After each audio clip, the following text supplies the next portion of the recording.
Well, it has been one busy summer for Norwich City, and I'm not just talking about the transfers that have gone in and out, but there's also been a major development that has occurred for me in my career.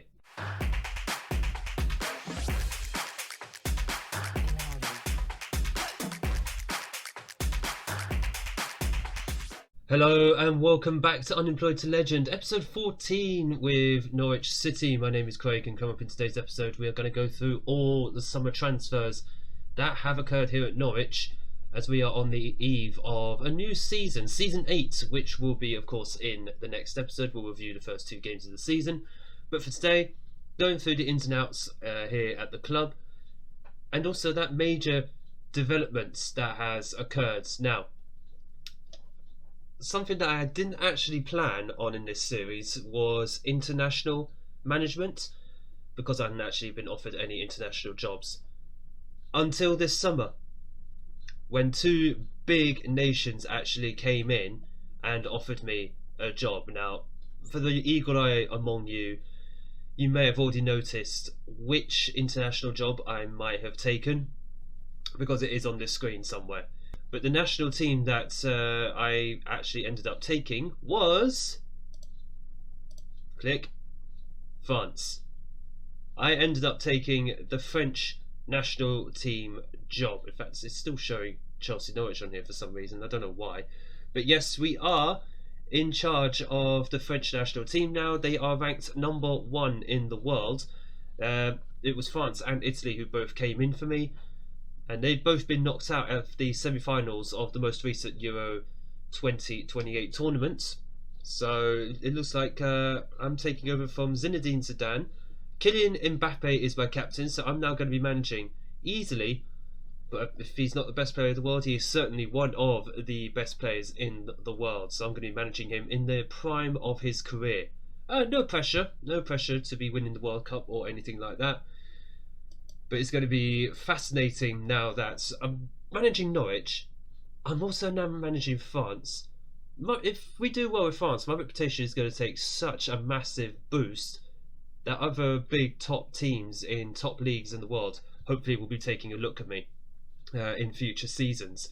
But we're not going to be seeing too much of France anyway until we hit a major tournament. Of course, the next one being the 2030 World Cup. So that's probably when we'll next see France play any games, because even the French FA don't consider the Nations League to be that important. So just be using that to get used to the players, hopefully back up some wins, get through World Cup qualifying, and then we'll come back for the World Cup in 2 years. For now though, we've still got 2 seasons before then where we have to go through and see if we can try and improve this Norwich squad to be better than what they have been in the past. And that includes last season. We finished top 10 last season. I'll go through at the end what the board are expecting and what I am hoping for this season. But we're going to go with all the outs first, and I don't think there's been that many outs from this squad. Well, certainly not as many as I was probably anticipating. So some youngsters all left. I'm not going to go through them because they're not the most important players going. But one player who was from the main squad who has actually left, Santiago Caceres, who has gone to Crystal Palace. I don't know why Crystal Palace keep wanting my players. I know they're back in the Premier League now. They just got promoted from the Championship. But it's a bit disconcerting that they just want my players all the time. But he's gone for £2.5 million. That probably seems a bit low, but I tried offering him out for more. No one was biting. So Caceres has left for another Premier League club. We've made a slight profit on him. I did bring him in 18 months previously, so that's fine. £2.5 million for a 31-year-old. He did his job for us. He just fell out the team last season. It made sense for him to just move on, get a bit of playing time elsewhere, and just see out the twilight years of his career. Who else has actually left? Alex Kral. I went through this in the previous episode as well. He's gone to Krasnodar for £12.25 million. Nice bit of profit on him. They had originally bought him in for just over £9 million. That was before I came to the club. So I've made profit on the previous manager's transfer dealings. Paddy McNair, Valentino Lazaro and Danilo Pereira all left at the end of their contracts. That was already arranged last season. Z, probably a bit of a surprise, but he's just not breaking into the squad. His potential has also gone way down. 21-year-old Brazilian. He hasn't broken into the main Brazil squad.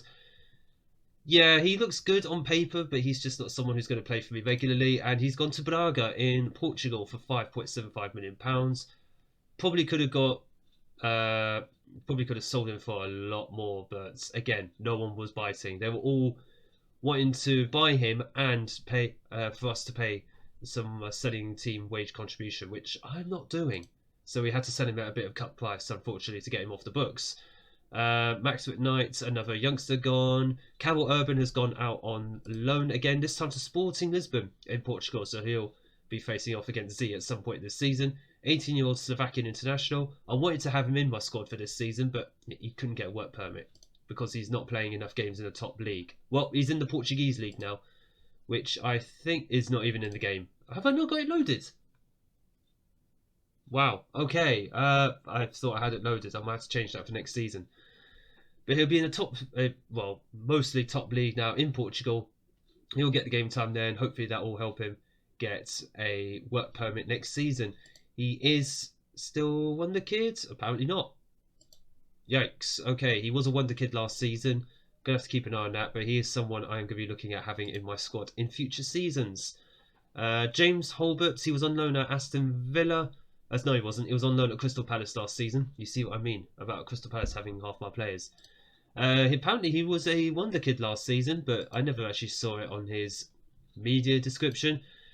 He came back from his loan, didn't want to stay around, sold him for £9 million. Roughly in the range of where Villa are currently valuing him. So, decent business. It's a shame we lost him. But so overall, he's a championship player, potentially Premier League in the future, but he's going to have to fight his way past a lot of people in front of him. Some of whom are new to the club. We'll come to them in a moment. But I wish him luck. Aston Villa, also in the Premier League. Borja Mayoral has left for £3.9 million to Bologna. He was on loan last season. I figured that would be the end of him. Younes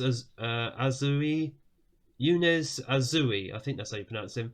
£250,000 to Swansea, and another youngster has gone out on loan. So a lot of players who we got rid of, fringe players, apart from Danilo Pereira, who was actually a starter for us last season. It's a shame he's gone, but he's like 36 years old at this point. He needed replacing at some point. Yeah, 36 years old. He did everything he could for us. He wasn't super for us last season, but he was solid in midfield, which is why we needed to replace him. And speaking of replacing some of these players, we've brought in what I feel are higher quality players to really complement the squad that we've started to build here. So first up, a player who I tried to get in January. Never actually mentioned this. I tried to get him in January, but we couldn't because we've gone over the foreign player limits of players that we could actually bring in each season. I think in the Premier League it's like 6. But we finally got him. Ali Bensouda, 21-year-old Moroccan left back. I did mention at the end of last season we needed to improve our left backs, and I think we have done just that. Why is he only showing us 3-star for a wing back? He's a 4-star current ability player, 5-star potential, Premier League standard player. He was playing at Monterrey in Mexico, so we had to offer him a boatload of cash to get over here because Mexico's top league does pay very decent money. So we had to pay him a whopping £110,000, and he's a star player. He'd better perform from the word go this season. So hopefully that is left back sorted, and another big part of the squad as well that I needed to improve was central midfield. Of course, we lost Caceres, we had lost Z, and we had lost Danilo Pereira. So we'd stripped about half the central midfield out this summer. And the first guy we brought in to replace them, Frank Onyeka, 30-year-old Nigerian international, 3.5-star current ability. He is going to be the ball-winning midfielder. If Navarro is going to be the creative force, Onyeka will be the man who will go in and do the dirty work. He'll go in and do all the crunching stuff, hopefully, and protect Navarro, protect Styles and Eggestein in the middle of the field. He is a Premier League player. We bought him in from Brentford for £24.5 million. Actually, I didn't say how much we bought in Bensouda for, did we?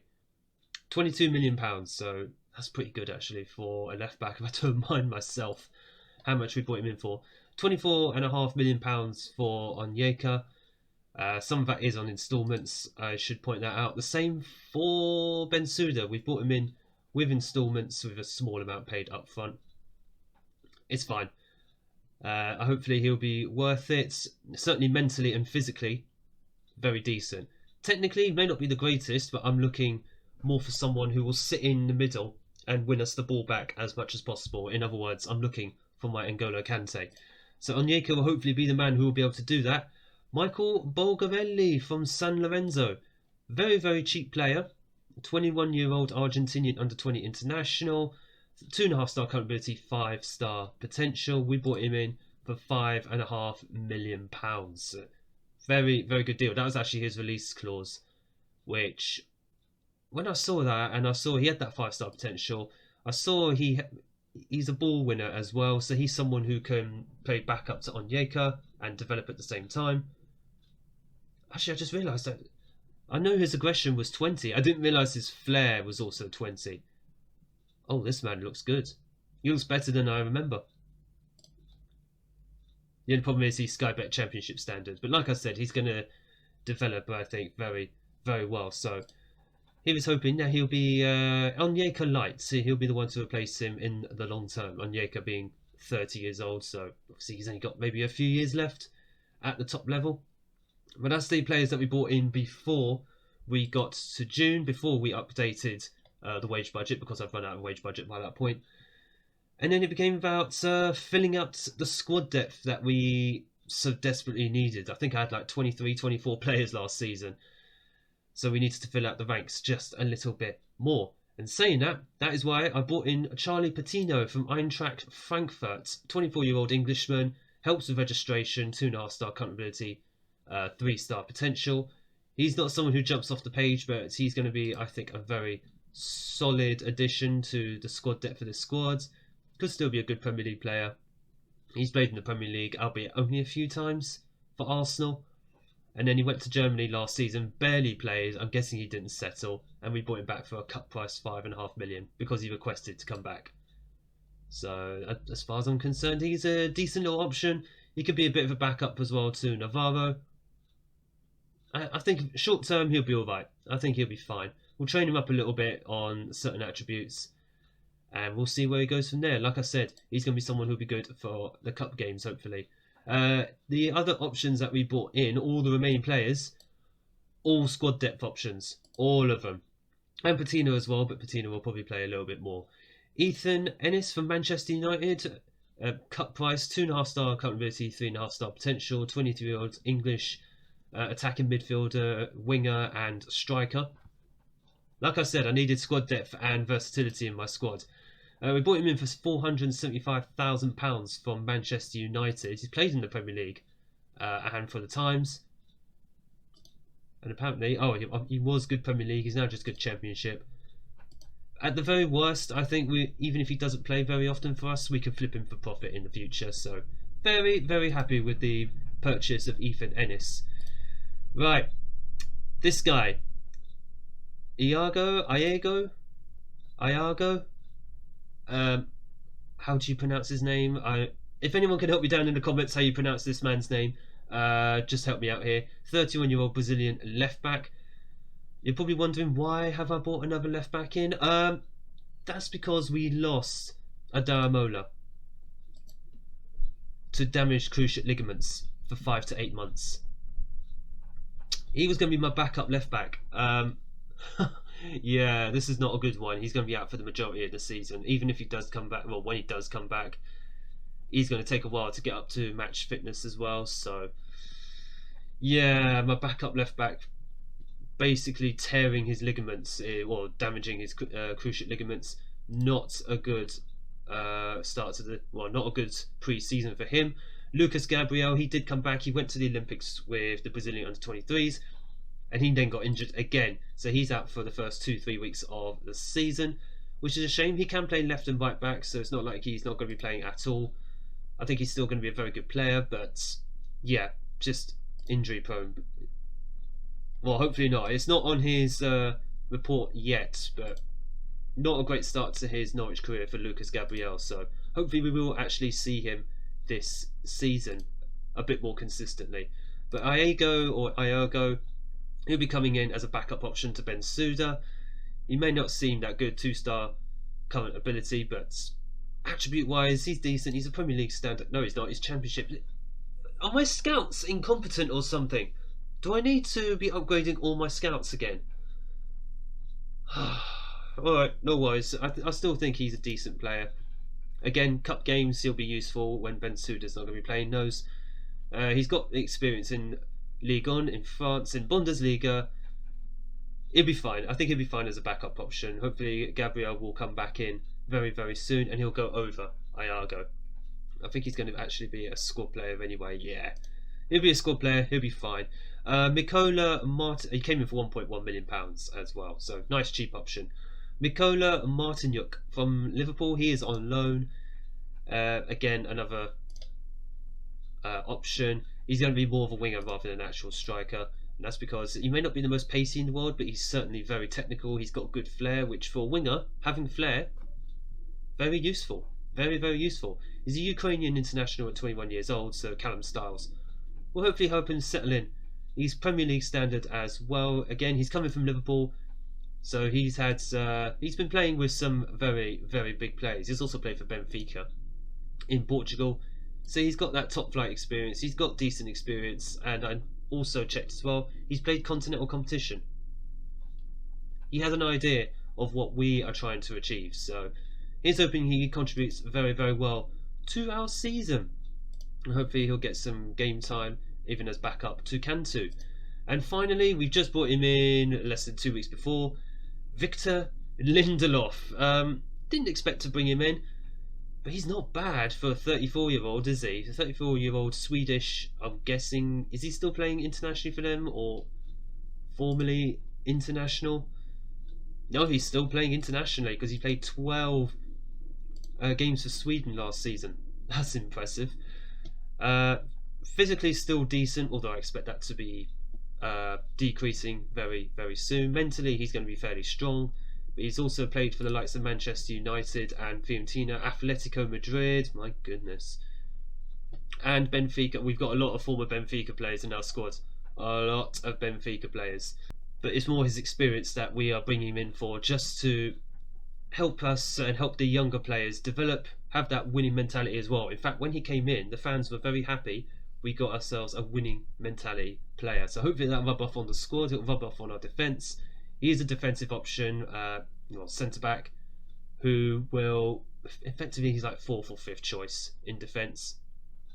He'll be fine, because our defence does need experience, needs a bit of help, and hopefully Lindelof will be able to give us that, so especially at a cut price, £2 million. I went bargain hunting this summer. I really, really did. I think overall, how much did I spend? About 50, just over £60 million spent. And overall this summer, I've brought in about 34 million. So a bit of a modest summer. Not too bad. A modest summer where we spent money, but we didn't go absolutely insane. And that's because a lot of it is going to be, where is the finances? A lot of it is going to be on installments. How much on the transfer debt? 27 million. That's not too bad. I haven't gone mad. I haven't gone too insane with the transfer debt. So very, very happy with that overall. We're still well within FFP. We are trying to get into this continental club competition. It doesn't matter to me which one. It could be the Conference League for all I care. I just want us to be able to be in Europe. And we've still got £14.5 million. We've still got some wage budget, about 25,000 to use. If not in August, then certainly in January. Overall, it's not looking too bad. I mean, projections, they're fine. We're in the Premier League. We're okay. We will be fine. But what does this mean for the club vision? Well, the club vision was already set before half these transfers, but the board have upgraded a little bit. They want us to finish mid-table. No more wanting to survive relegation or avoid a relegation battle. They want mid-table solid. I want us to be pushing for Europe. That has to be the aim. We need to push for top 6 or 7 this season. We did last season. We pushed the top 7. We missed out by 1 point, but that was an unexpected triumph. I want us to be able to get into Europe for next season, whether that's through the league or through the cups. Doesn't matter to me. As long as we perform well in the league is the bread and butter. But if we win a cup, that's straight away we're going into Europe the following season. And finally, for the season preview, we were originally 12th. We are now 13th. Okay, we were about 12th for season preview about halfway through the summer. But now 13th for some reason. But it just kind of says the level of competition in the league is absolutely stupid. Shout out to Brighton, by the way, in the Champions League. I mean, I hope that helps us, because if they got to go into the Champions League, then hopefully they'll struggle a little bit. So hopefully that'll help us in the pursuit of top 6/top 7. Man City not being in Europe is a major shock. But although they got Carlo Ancelotti, so expect them to have a fairly strong season regardless. As far as youth prospects go, it's okay. It's not completely strong. The main one that I will be keeping an eye on, in fact, it was going to be Ryan Hodgkinson, but he's now no longer 5-star potential. But there is one 5-star potential player that I will be having a look at as the season goes on. Russell Walters, 16-year-old English centre-back. He's not going to be playing in the main squad this season unless we play him in like a cup game or something. But if we continue training him up, maybe give him a game here or there in the cups, hopefully we might see him get close to achieving that 5-star potential. He is currently League 2 standards, and he's only just come through the recent youth intake that we had at the end of the previous season. But we'll keep an eye on him over the next couple of seasons. Whether he amounts to anything, we shall see. But I think it's just so important to highlight that I do still want to use some of the youngsters here at Norwich, but they need to be showing me why I should be using them. Apparently he could become better than Amubamidel. That's a lot to live up to. That is an absolute lot to live up to. Right, that is the transfers, and that is the announcement of me being the new French national team manager. Not going to be seeing much of them until the World Cup probably, but just to give you a heads up, not only are we looking for club success, but now we're looking for international success, not only at the World Cup, but also hopefully the Euros as well. No pressure, it's only France. I need to win the World Cup with them.